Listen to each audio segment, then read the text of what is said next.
Okay. Be honest, guys, are we digging the hair? Oh, good morning, everybody. Actually, it might not be morning still where you are at, depending.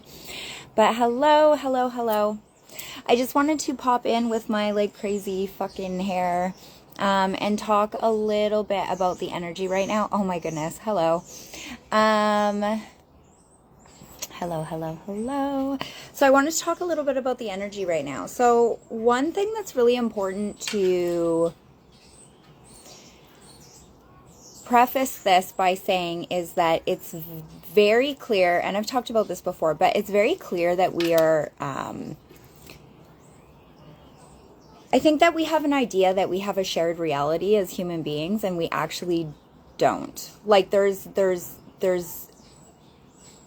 every single person is kind of living out a different reality. Every single kind of area of the world, every single cohort of people that is in different stages of their personal, mental, spiritual development, etc. So some energy readings won't necessarily track for you. I can only kind of speak for what I'm seeing in the collective, obviously on the same frequency or whatever that that I am noticing.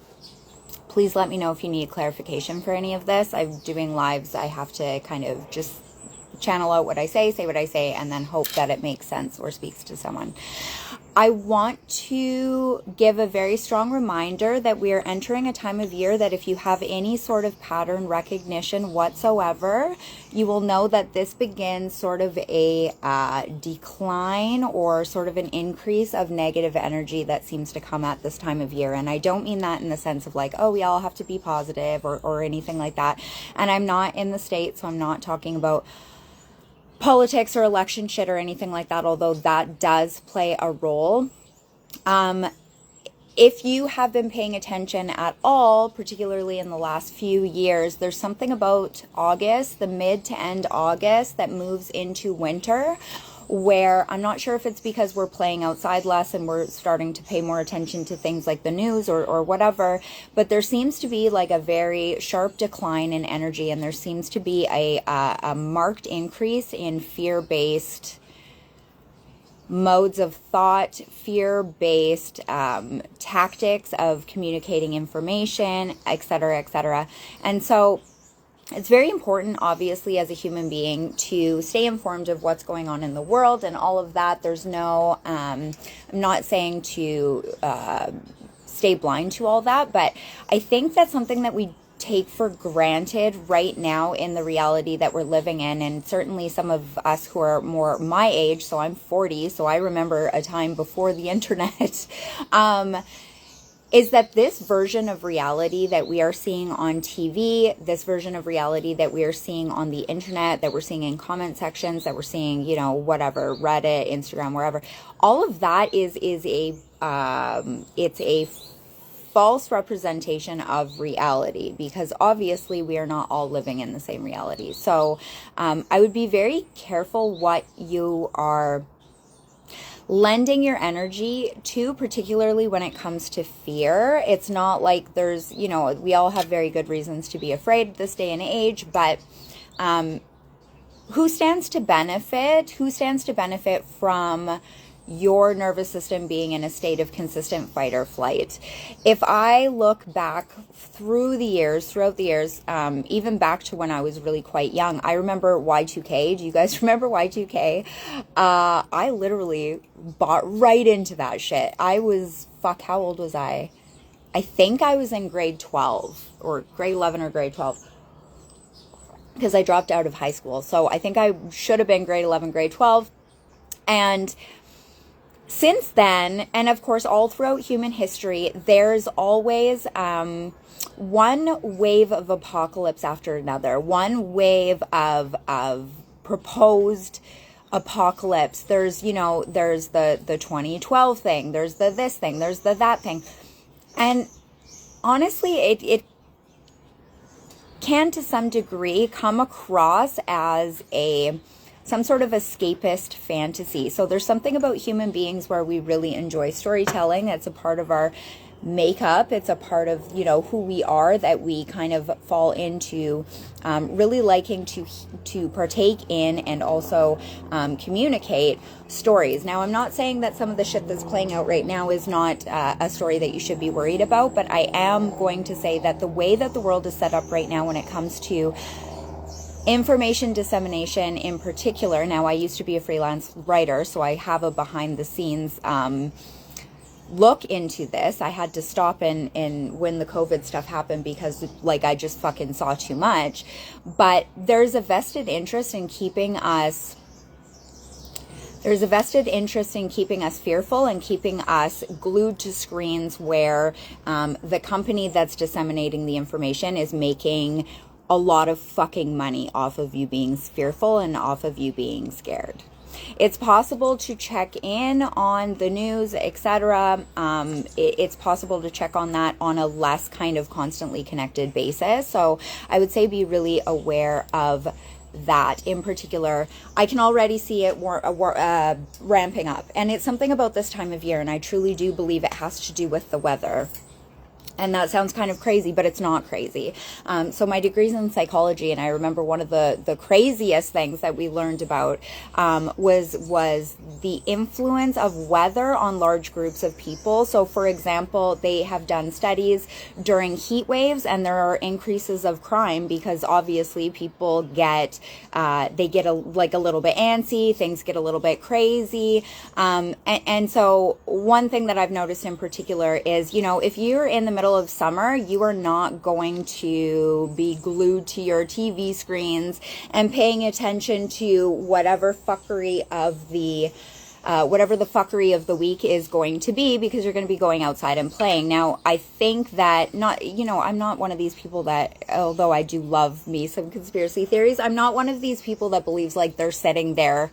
There's some shadowy cartel of them who's sitting there with this agenda of, and then at this time we're going to do this and this time we're going to do this.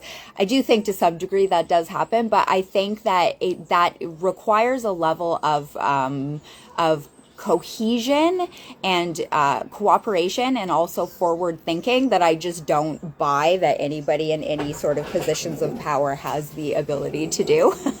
I just don't buy it. This is where you would insert that meme of if the government made a sandwich and it's literally two fucking pieces of bread with shit on top of it, standing up. But I will say this, I think that, and it became very clear during the COVID time and kind of what they didn't let happen, that in the summertime, it's kind of we're allowed to play a little bit to refill the coffers energetically. And then it seems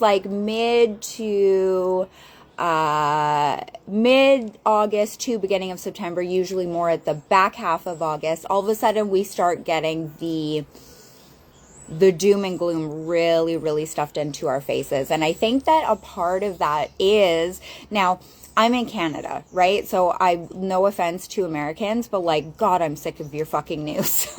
I don't even hear what happens. Actually in Canada, we're not even allowed to get news on social media platforms. So what does that fucking tell you about here? But,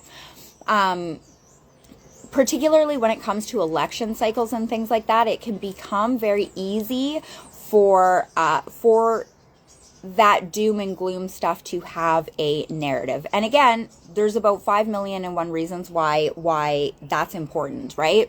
Totally why it's important. But I just want to remind people, so there's a conspiracy theory, and I kind of, why am I on here talking about conspiracy theories? Because I think it is important, because I've seen it with my own eyes. So there is an element of, if you've heard about the conspiracy theory called the dead internet theory, which is essentially that there's very few people on the internet, and that a lot of what we see that shapes the narrative and shapes the discourse is bots. Now, I've seen that. I have seen that so many times. I've seen comments, they're the exact same comments by different people. Even if you paid any attention at all to what was that? The Johnny Depp and Amber Heard trial too, that was a factor in that, is that you can actually hire these companies, and this was said in court, so this is a thing that happens that I think people kind of take it for granted. You can hire these companies where they will go and they'll leave comments and they'll make media and they'll have massive Twitter threads and all these different things that are designed to push certain narratives or have create a false consensus or create an idea that things people and things are XYZ way when maybe that's not necessarily a fact. So basically it's really important that everyone needs to go touch some fucking grass, is like the the short story, because it's really interesting to look at the model of the world that's presented on social media, that's presented in the news, that's presented on, podcasts, whatever, different forms of media. We consume media right now to a degree that's like absolutely unhinged for the evolution of our human brains, if you think about it. Like, I find myself sometimes watching something, laptop open, phone in my hand, like, what is that? What is that? I believe it is the slow and steady decaying of our consciousness. But it's really important to remember and to know the difference. When you go out into the world and you talk to real people, like actual people in the meat space, the idea of what is reality becomes very clear, that there is a huge chasm and there's a huge gap when it comes to values, fears, desires, etc., between what we see here in this kind of false rendition of reality than what we see, for example, if you're going out shooting the shit with your friends or like meeting new people. And there's people in real life that really kind of take what they find on here and then they really move that and make it their whole personality out here.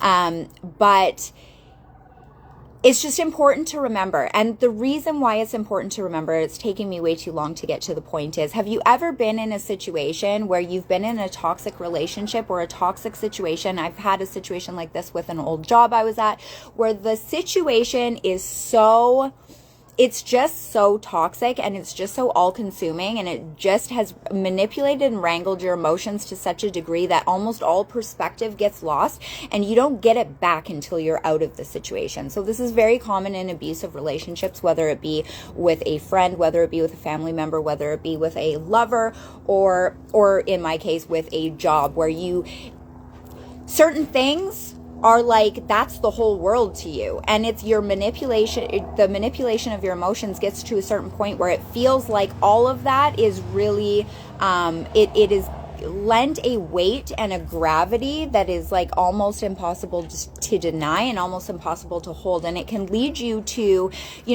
for the example of an abusive relationship, it can lead you to believe that you cannot get out, or that you believe that you cannot get help, or that you believe things have to be this way or that way, black or white situations. My dog heard my kids, so she's freaking out. I have like a border collie golden retriever cross, and these dogs are fucking mental. Yes, I love you. It's okay.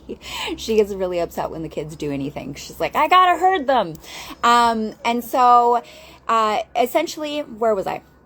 Essentially, trying to get back to where I was. This is why it's hard for me to do lives. I get distracted by every little thing because I do have ADHD. Yes, abusive relationship. That's what it was. So essentially, you can believe that things are XYZ way when that's not necessarily a fact. It's almost like you get put in a dome or a prison of belief, right? That's why it's always really precipitous territory to believe in anything, to align with any political party, to align with any sort of like religious affiliation, to align with any sort of like things are like this or things are like that. It's very it can be a downward spiral that feels like you're finding a community. Is essentially what that is. It's very important that we as a humanity and we as a species gain perspective before we cross a threshold that we cannot come away from.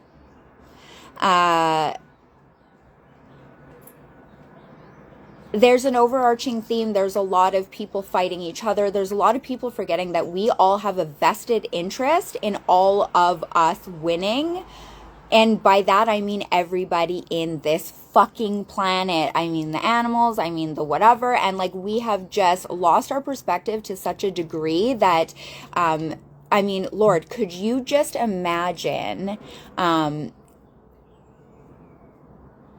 how is it that things like, and not to be negative, again, I'm not trying to fearmonger or anything here, but how is it that our species fucks with nuclear weapons whatsoever?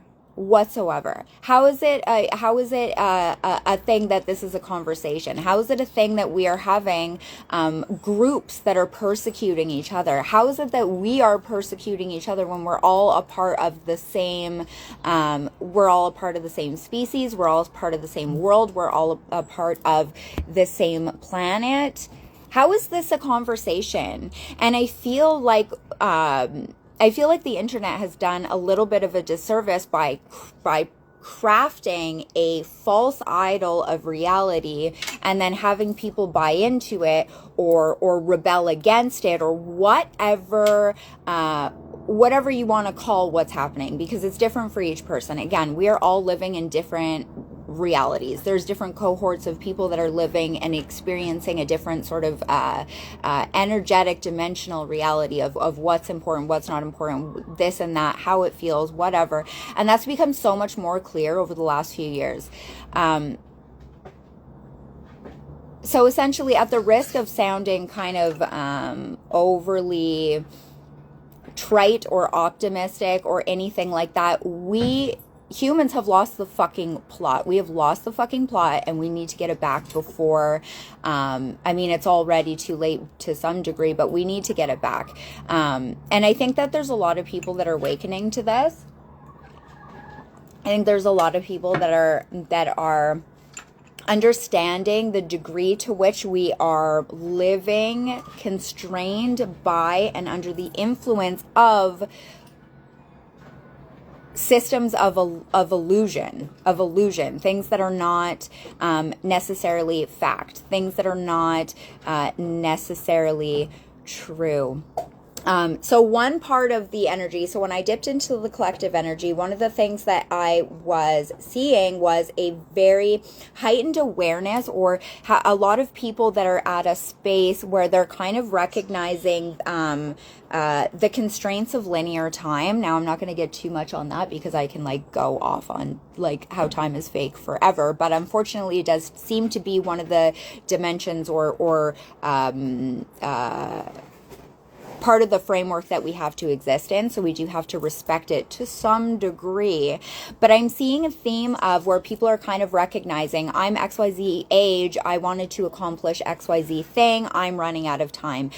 That is something that is being very keenly felt right now. It seems like people are coming to a place where they're recognizing that if you were to go by this, false framework, this programmed framework that a human life has to go in XYZ step, and it has to follow XYZ pattern, and it is for XYZ reason, people are becoming very aware of the fact that, you know, maybe they don't have enough time, maybe it's not going to be possible for them, maybe they're like having to let go of certain dreams or whatever. But I would say there's a different way to look at that, and the way to look at that is to understand that that's just programming, that's an illusion. Nobody out there says that you have to live your life XYZ way. Nobody says that you have to do XYZ thing. And when you absorb those expectations and you start to take them on as your own, and you start to believe that those are things you want, even when there's some subconscious part of you or some part of you that doesn't actually fucking want it, then you're going to feel as if you're pressed for time. You're going to feel like you're a failure. And sometimes the fact that it hasn't come together yet is actually a clue that on some level those are not the things you want, because you're meant for something different or you desire something different. It's just the level of programming and the level of compartmentalizing what a human life should look like that makes people judge themselves in that situation. Not always. Now, there's tons of examples of people that want certain things or desire certain things, and they desire it deeply, and it just hasn't come together for them yet. But there's almost always some degree of living under a programmed paradigm that factors into that. So for example, oh gosh, can I think of a good example at the top of my head, or am I going to think of a shitty one? So for example, if you want to get married and you want to have a family, and say you're, I don't know, say you're like 42 years old and you're just like, I don't think this is going to happen. There's lots of different ways to be a family. There's lots of different ways to find community. There's lots of different ways to work around these systems. If you can just get over the hump, or work around the hump of the like should be, would be, things you should be doing, things you have to do. Like, oh my God, it's just bullshit. Same with, there's people that fall in love at 89 years old, right? There's a million different ways to go about doing these certain things. And this level of self-judgment that we have only creates a scarcity and an urgency that is not going to help. And so that's one really important thing to look at as well. I truly hope I'm making sense here. But because it's been very interesting, and I found myself doing it too, and then going, well, who says? Like, I didn't start really doing anything. I mean, I wrote my first book when I was, I don't know, whatever. I'm going to be 41 this year, so my late 30s or whatever. But your life doesn't have to go a certain way. Like, it doesn't have to go that certain way. And oftentimes that feeling of longing or sadness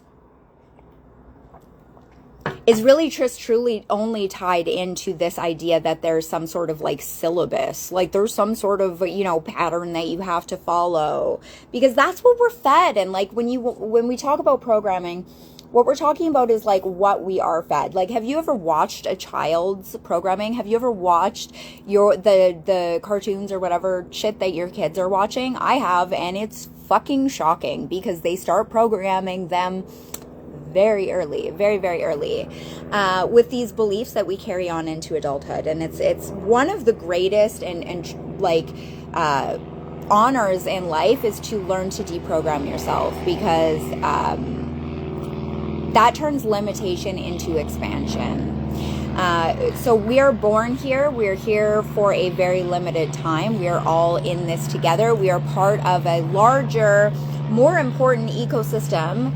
And that's something that we as human beings, it's almost like when you think of the fact that we only see certain colors on the spectrum, we are limited by our senses. We are limited by our perception.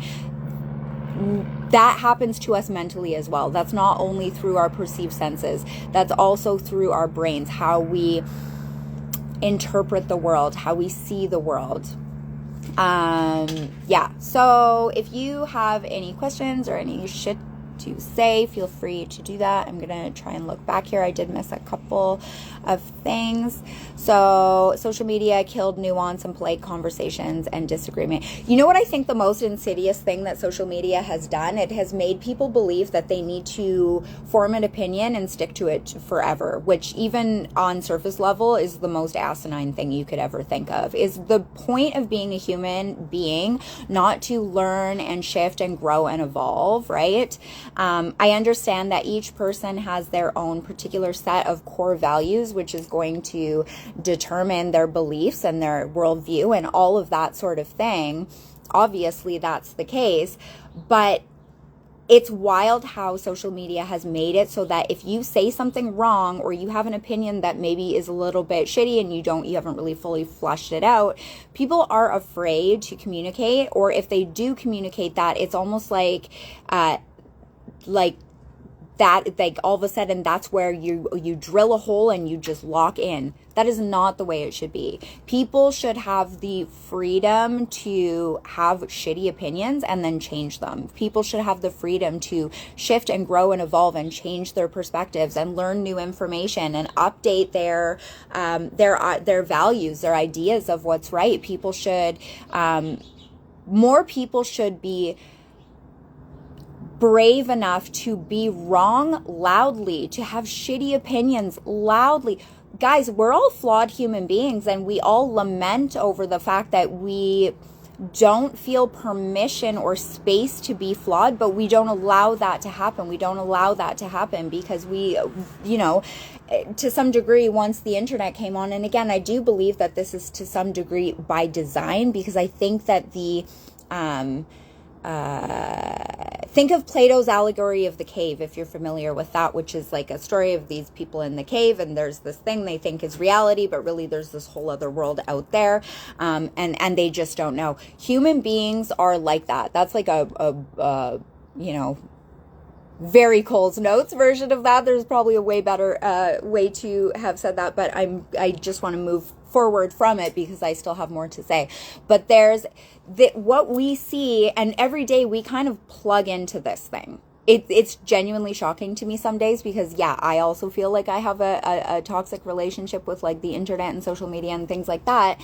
And it struck me one day when I was like smoking weed where I was like, every day I fucking like, it's almost like I'm like hitching my fucking hose into this thing in the Matrix, and then I'm just like greedily sucking it all up and feeling traumatized by doing so. Girl, what the fuck are you doing? Like, that's going to be my new morning affirmation. Which, by the way, if you spend the first 2 hours of your day off social media, off the internet, I'm going to tell you, do that and then tell me your perception of time. Because there is, and this is something people don't really like to talk about, but we all have tell me if I'm wrong here, we all have a perception of time's acceleration. We all have this perception that time is accelerating, and I don't, at the risk of sounding like a crazy person, it is actually dilating and accelerating at a different pace in certain particular intervals. But part of that is our perception because of hooking our hose up into the internet and getting this false idol of what reality is. It's false. It's almost like if you were to take reality and then project it on a wall, that's what we're seeing. That is what we're seeing. And that's why the difference between attitudes, values, opinions, fears, desires, worries, whatever, in person are so different than what we see as reality on here. Now, the byproduct and the natural consequence of that is that people see that and then they take reality that, and then hopefully that, well, not hopefully, but like hopefully, I guess, for whoever is kind of like directing that, is that it's going to propagate through the meat space. Unfortunately, it's very hard for things like that to propagate through the meat space unless people are constantly plugged in. I hope that makes sense. Okay. Wow, I feel so seen. Agree, whole-heart. Can you talk more about when you finally get out of a toxic environment? How should we clear our energy? I think one of the biggest things when you get out of a toxic environment and you start to gain your perspective back, one of the biggest things that I don't see people talk about is you have to do a lot of work on forgiveness, self-forgiveness, and self-trust. One of the craziest things when you get out of a situation where you have lost your perspective to some degree is that that becomes a so in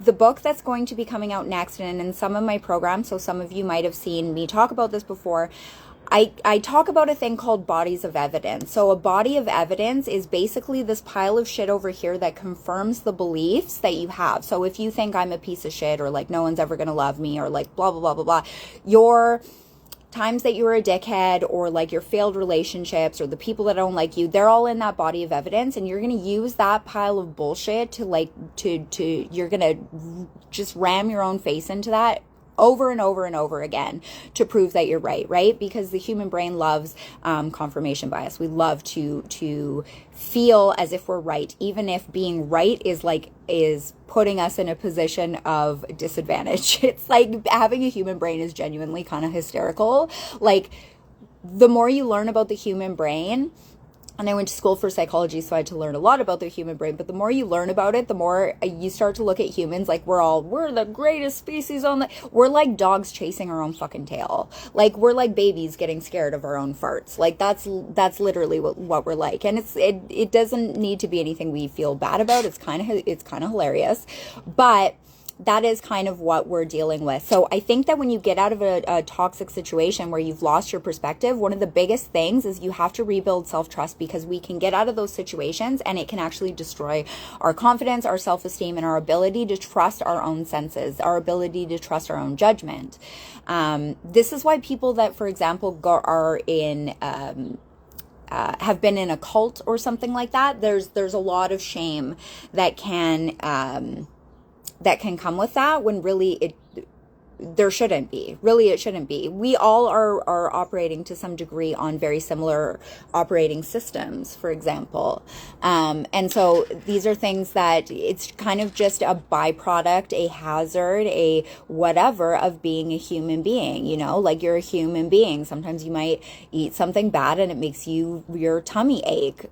You're a human being. Sometimes you might consume a false reality of what the world is, or you might consume the bullshit that some person is telling you, and you might internalize that, and that might become a way that you lose your perspective. But it's not something that you have to necessarily feel bad about. It's not. So I do think that you have to learn to clear your energy, but I think step one in getting out of any toxic situation, any situation where you begin to regain your perspective, which is why this is very important for the shadow work conversation as well, is that you have to do it with like unconditional love and grace for yourself, and you need to clear the energy in such a way that you're grateful for it, which sounds really fucked up. Why would you be grateful for a toxic relationship or a toxic situation or a toxic job or a situation where you felt so disempowered that it completely changed your vision of reality? Well, you can do that because the perspective that you're going to gain after that is going to be so much more potent and so much more powerful. Yeah. Okay. I'm just going to try and see here. Yes, add in modern technologies that allow multitasking duties. It cues perceptions on productivity. Oh my God, yes. So if you're creative, this is like totally a side note, but if you're a creative and you're on social media, it can feel like everybody is producing things at a level that is absolutely unfucking believable and unsustainable. But the truth is, it's not any one person doing that, because you're a one person consuming multiple people, waves upon waves upon waves of people on multiple different platforms. So again, it builds an illusion that we can then either measure ourselves up against or use as some sort of guideline or North Star, which is foolish. It's foolhardy. Okay. My birthday is September 16th. I'm going to be 41, you guys. I can't believe it. Can you believe it? I remember thinking like 40. I was like, oh my God, I'm going to be 40. And then I would love to say 40 was the best year ever. But honestly, I had like the worst year. I had the worst year. Okay. One thing that was fun was I did get to do ayahuasca at 40. And that was good. And I actually had like a huge Phoenix kind of moment. Okay, so I think I'm done here. I'm wondering if I should keep this. Do I keep this? Okay, I'm trying to personally do my part in creating the world that I want to see by speaking more.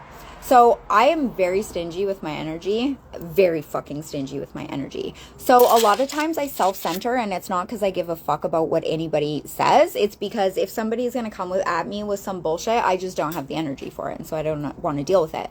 Unfortunately, as part of that is I have kind of censored myself to a point where I don't even know what to say anymore. Do I? No, I don't actually study astrology.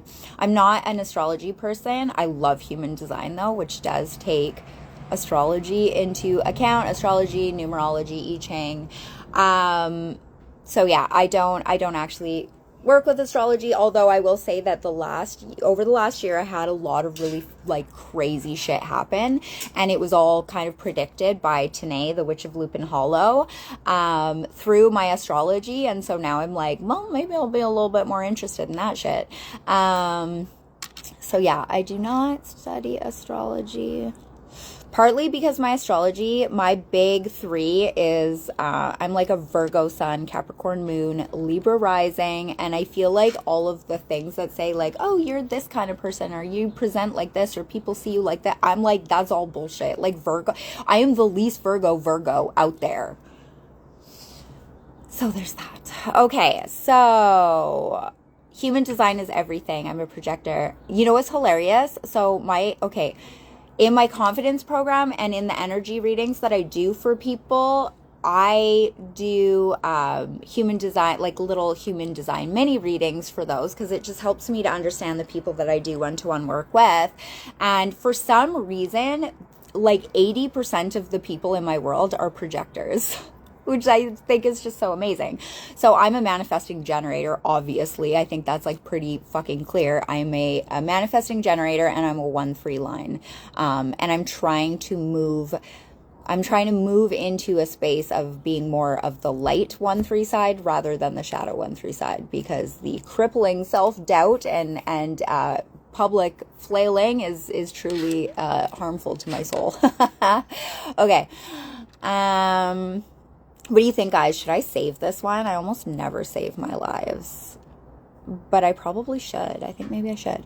My dad's a Virgo, but he isn't typical, but he has Leo rising and moon in Capricorn. Yeah, I'm a moon in Capricorn as well. I also have my Mars and Venus in Leo, which I think is a little bit hilarious and potentially explains a lot about me.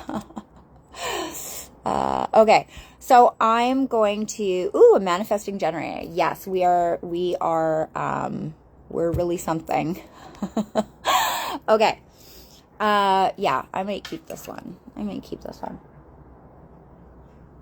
Thank you guys for being here. I'm thinking of doing more consistent. So here's my issue. I'm a manifesting generator, so I just do what I want when I want. When it comes to energy readings and things like this, usually what happens is I dip into the collective, but it's not just me dipping in. It's usually I'm getting wrangled. So it's almost like somebody has a lasso. God, these are worth it just for my shitty metaphors alone. So it's almost like somebody has like a lasso and they're pulling me into the collective energy. That's when I dip in. Something is pulling on me. Something pulled on me. So it's really hard for me because I actually I think it would be actually very helpful for me professionally if I was able to say, I'm going to do energy readings at this time, at this date, whatever. But I kind of just do it when I'm compelled to do it. And so it is what it is. Yeah. Okay, so I'm going to put this up. If you guys want to be in my world further, you guys can subscribe here on Instagram. That I just like give little extras about like, what I'm doing behind the scenes stuff. There's a couple things with like my, sometimes I'll show like things about my family or whatever. I did like a behind the scenes story of like getting filmed by someone else for the first time, which was like so crazy. I've never really done that. And then I also have a coven, so it's like very low cost, $7 a month, and it's kind of a community group for mystical misfits. So that's essentially who I work with, what I do. I have a new class out right now that's called Unfuck the Narrative, and it's all about healing through past, present, and future by using narrative frameworks and narrative magic. I'm fucking excited about that one. Yeah, I'm really excited about that. So that one is up there. I made that one really low cost, like accessible as well, because I wanted people to be able to benefit from it. There's tons of like courses and shit on my website. I do energy readings, like personal energy readings. I do one-to-one sessions, all of that shit. So if you want to get in my world more, you can do it that way. And I love you guys. And I hope that humans can pull it together. It's so crazy because I kind of hate humans, but I'm also like rooting for us, clearly, obviously. I feel like there's so much good in the world, and I feel like so many people are coming online and so many people are waking up that it's a beautiful thing. It could be a beautiful thing. Thank you. Yes, I get a lot of comments on my necklace. It's like a cheapy thing from a local store. And this, I have another one because these break all the time. I get some weird energy, I think, because so many people see me and I don't know who they are. So I have to be very careful about protection. But this is like my third or fourth one. And then I have another one in the house, which is silly that I choose this like thing. I'm pretty sure you could probably get this from like Temu for like 42 cents or something. It's weird that that's my like my talisman or whatever, but now it's almost feels like it's part of my brand. So like what am I gonna do? Okay, I love you guys. Bye.